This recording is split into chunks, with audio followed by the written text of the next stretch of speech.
कुशीनगर के हेतिमपुर के पास वायुसेना का लड़ाकू विमान जगुआर क्रैश हो गया। बताया जा रहा है कि उड़ान भरने के कुछ देर बाद ही ये विमान क्रैश हो गया। पायलट ने पैराशूट के सहारे नीचे उतरकर किसी तरह अपनी जान बचाई।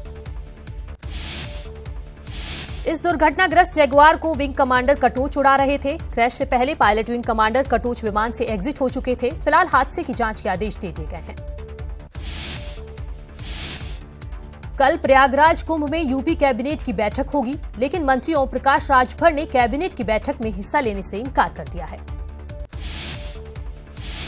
यूपी सीएम योगी आदित्यनाथ बस्ती पहुंचे, जहां बच्चों ने परेड के साथ उनका स्वागत किया। सीएम ने महोत्सव में लगाए गए स्टॉल्स का निरीक्षण किया। पुलिस लाइन जेआईसी में बस्ती महोत्सव का आयोजन किया जा रहा है। इससे पहले सीएम योगी ने गोरखपुर के स्पोर्ट्स कॉलेज में कुश्ती हॉल का उद्घाटन किया। इसके साथ ही सीएम ने हॉकी खिलाड़ियों के लिए एस्ट्रा टर्फ का भी उद्घाटन किया है। गोरखपुर में सीएम ने कहा कि इन युवाओं के लिए खेल की सुविधाओं में विकास किया जा सके, इसके लिए प्रदेश सरकार काम कर रही है। पिछले 2 साल से लगातार काम चल रहा है। वहीं उत्तराखंड के सीएम त्रिवेंद्र सिंह रावत टिहरी के जयरी खाल क्षेत्र के भ्रमण पर पहुंचे। यहां उन्होंने एक स्थानीय युवा की ओर से शुरू किए गए होम स्टे का निरीक्षण किया।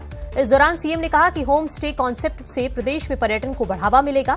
साथ ही उन्होंने बताया कि 2020 तक प्रदेश भर में 5000 होम स्टे खोलने का लक्ष्य रखा गया है। पीएम मोदी मंगलवार को छात्रों के साथ परीक्षा पर चर्चा करेंगे। इस कार्यक्रम में शामिल होने के लिए यूपी के बच्चे दिल्ली पहुंच चुके हैं। छात्र पीएम से मिलने को लेकर बेहद उत्साहित हैं। सभी बच्चों के पास अपने अपने सवाल हैं, जो बच्चे कल पीएम मोदी से पूछेंगे। सुप्रीम कोर्ट में एक बार फिर राम मंदिर बाबरी मस्जिद मामले की सुनवाई टलने पर अयोध्या के संतों, महंत और पक्षकारों की प्रतिक्रिया सामने आई है। विश्व हिंदू परिषद के प्रांतीय मीडिया प्रभारी शरद शर्मा ने एक बार फिर सुनवाई टलने पर दुख जताया है। वहीं बीजेपी ने कोर्ट पर ही सवाल खड़े किए हैं। बीजेपी के वरिष्ठ नेता और केंद्रीय कानून मंत्री रविशंकर प्रसाद ने कहा है कि सुनवाई जल्द होनी चाहिए। वहीं दूसरी विपक्षी पार्टियों का कहना है कि कोर्ट सर्वोपरि है। सपा एमएलसी रमेश मिश्रा आज फिर लखनऊ में ईडी के दफ्तर नहीं पहुंचे। वकील को भेजकर उन्होंने ईडी के सामने अपना पक्ष रखा। रमेश मिश्रा के खिलाफ ईडी ने मनी लॉन्ड्रिंग का केस दर्ज किया है।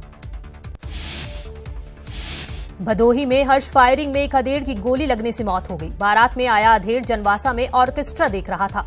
उसी समय उसके गांव के एक व्यक्ति ने रिवॉल्वर से फायर कर दिया, जिसमें अधेड़ को गोली लग गई। जब तक बाराती अधेड़ को लेकर अस्पताल पहुंचे, तब तक उसने दम तोड़ दिया था।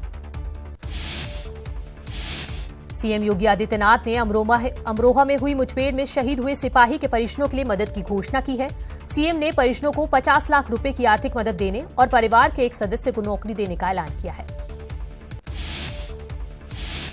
कुशीनगर पुलिस ने 50,000 के इनामी शातिर लुटेरे को गिरफ्तार किया है। पुलिस ने गिरफ्तार शातिर लुटेरे के पास से 1,64,000 रुपए नगद और लगभग 3,75,000 रुपए के गहने भी बरामद किए हैं। लखनऊ में 50-50 हजार के 2 इनामी बावरिया डकैत को गिरफ्तार किया गया है। एसटीएफ नोएडा यूनिट ने आगरा से इन बावरिया डकैतों की गिरफ्तारी की है। इस गिरोह पर 2015 में मथुरा में पूर्व ब्लॉक प्रमुख के घर पर डकैती डालने का आरोप है।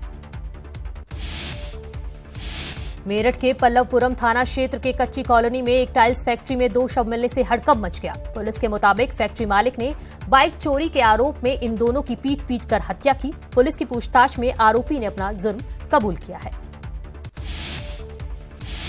फिरोजाबाद जिले में ग्राहक बनकर आए बदमाशों से दुकानदार ने पैसे मांगे तो बदमाशों ने दुकानदार पर गोलियां चला दी। ये पूरी घटना वहां लगे सीसीटीवी में कैद हो गई। फिलहाल पुलिस फायरिंग करने वालों की तलाश में जुटी है। एटा में आधा दर्जन हथियारबंद बदमाशों ने कलेक्ट्रेट के एक रिटायर्ड बाबू के घर पर लूट की। जानकारी के मुताबिक बदमाश करीब 20 लाख रुपए और सोने के जेवरात और 2 लाख रुपए की नकदी लेकर फरार हो गए। वाराणसी में एयरपोर्ट से एक संदिग्ध को पकड़ा गया है। पकड़े गए संदिग्ध का नाम फैज है। फैज को आजमगढ़ पुलिस सिमी का सदस्य घोषित कर चुकी है। कोतवाली पुलिस ने एम्स ऋषिकेश में नौकरी दिलाने के नाम पर ठगी करने वाले गिरोह का पर्दाफाश किया है। पुलिस ने गिरोह के 8 सदस्यों को गिरफ्तार किया है, जबकि गिरोह के 3 मुख्य सदस्य फरार बताए जा रहे हैं।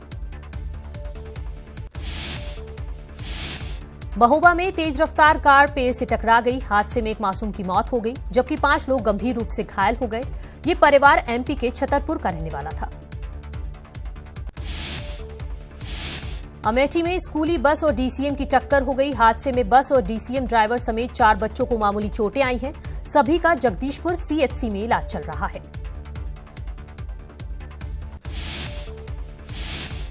एटा में देर रात बोलेरो और टेम्पो की आमने सामने भीषण टक्कर हो गई। इस भिड़ंत में एक व्यक्ति की मौके पर मौत हो गई, जबकि महिला समेत 4 अन्य लोग गंभीर रूप से घायल हो गए। सभी घायलों को इलाज के लिए जिला अस्पताल में भर्ती कराया गया है। फिरोजाबाद में आगरा लखनऊ एक्सप्रेसवे पर भीषण सड़क हादसा हो गया। हादसे में कार सवार 2 लोगों की मौत हो गई। कार सवार लोग दिल्ली से रायबरेली जा रहे थे। चंपावत दुर्घटना के 6 घायलों को हल्द्वानी के सुशीला तिवारी अस्पताल में भर्ती किया गया था, जिसमें से 2 गंभीर रूप से घायलों को एम्स ऋषिकेश में रेफर कर दिया गया है। इसी बीच आज वित्त मंत्री प्रकाश पंत ने भी घायलों का हाल जाना। शाहजहांपुर में नवजात बच्चे की मौत पर परिजनों ने महिला अस्पताल में जमकर हंगामा काटा। परिजनों का आरोप है कि डॉक्टर की लापरवाही से बच्चे की मौत हुई। सूचना पर मौके पर पहुंची पुलिस ने किसी तरह हंगामे को शांत कराया। सहारनपुर के एक मदरसे में शिक्षा हासिल कर रही छात्रा को अंधविश्वास के चलते भूखा प्यासा रखने और मारपीट किए जाने का मामला सामने आया है। छात्रा के परिजनों ने मदरसे संचालिका के बेटे पर छेड़छाड़ का आरोप लगाते हुए पुलिस को तहरीर देकर कार्रवाई करने की गुहार लगाई है। फिलहाल पुलिस मामले की जांच कर रही है। कानपुर में आक्रोशित लोगों ने ट्रक ड्राइवर की पिटाई कर दी। दरअसल ट्रक ड्राइवर ने एक बाइक सवार को टक्कर मार दी थी, जिससे उसकी मौत हो गई। इस हादसे से गुस्साए लोगों ने ट्रक चालक की पिटाई कर दी। कानपुर में दंगल बर्रा इलाके में 2 सांड आपस में भिड़ गए। करीब आधे घंटे तक दोनों सांडों के बीच चले दंगल में 3 लोग घायल हो गए। साथ ही 2 ठेले वालों को भी बड़ा नुकसान हुआ है। रुद्रप्रयाग से भाजपा विधायक भरत चौधरी ने सरकारी स्कूलों को पीपीपी मोड पर देने की मांग उठाई है। भरत चौधरी का कहना है कि सरकारी शिक्षकों की सैलरी पर बड़ा खर्च किया जा रहा है, लेकिन लोगों का इन स्कूलों से मोह भंग हो चुका है। ऐसे में सरकार को स्कूलों को पीपीपी मोड पर दे देना चाहिए। इससे सरकारी स्कूलों का कायाकल्प होगा। मिर्जापुर में यूपी पुलिस की परीक्षा में शामिल होने के लिए बाहर से आए हजारों की संख्या में परीक्षार्थियों को काफी परेशानियों का सामना करना पड़ा। कड़ाके की ठंड के बीच में परीक्षार्थियों के ठहरने का किसी तरह का कोई इंतजाम नहीं होने के कारण रेलवे स्टेशन परिसर पर ही परीक्षार्थियों को सोना पड़ा। शाहजहांपुर में स्वतंत्रता संग्राम सेनानी महेश नाथ मिश्रा की बेटी राजेश्वरी मिश्रा मुफलिसी में जीने को मजबूर हैं। राजेश्वरी को सरकारी योजनाओं का लाभ मिलना तो दूर, वृद्धा पेंशन भी नसीब नहीं हो रही है। राजेश्वरी का आरोप है कि उन्होंने कई बार सीएम से गुहार लगाई, लेकिन उनको मदद नहीं मिली है। लखनऊ स्थित पीजीआई में कर्मचारियों की प्रस्तावित हड़ताल 31 जनवरी तक टल गई है। पीजीआई के कर्मचारी एम्स के समान भत्तों की मांग को लेकर हड़ताल करने वाले थे, लेकिन आश्वासन मिलने पर कर्मचारियों ने हड़ताल को टाल दिया है। भारतीय रेलवे ने टनकपुर रेलवे स्टेशन से लखनऊ और प्रयागराज के लिए ट्रेन चलाने का फैसला लिया है, जिससे स्थानीय लोग तो खुश हैं ही, वहीं केंद्रीय मंत्री अजय टम्टा ने भी इसे सरकार की बड़ी उपलब्धि बताया है। प्रयागराज कुंभ में मेला क्षेत्र में तमाम कथाएं मंचों के जरिए श्रद्धालुओं के सामने प्रस्तुत की जा रही हैं। तमाम श्रद्धालु कुंभ में रामलीला की प्रस्तुति देखकर भाव विभोर हो गए हैं और भावुक हो गए हैं। कॉर्बेट से लगी रामनगर वन प्रभाग को बढ़ती बाघों की संख्या के लिए पुरस्कृत किया गया है। यह पुरस्कार प्रदेश के प्रमुख वन संरक्षक वन्यजीव मुनीश मलिक और रामनगर की तत्कालीन डीएफओ नुहिया वर्मा ने ग्रहण किया। बता दें कि रामनगर वन प्रभाग में 42 बाघ मौजूद हैं। ऋषिकेश बद्रीनाथ राष्ट्रीय राजमार्ग पर लगने वाले जाम को लेकर कोई गंभीरता नहीं बरती जा रही है। यही कारण है कि श्रीनगर बेस अस्पताल से एक महिला की तबीयत बिगड़ने पर ऋषिकेश आ रही एम्बुलेंस तोता घाटी और शिवपुरी में जाम में फंस गई और महिला की रास्ते में ही मौत हो गई।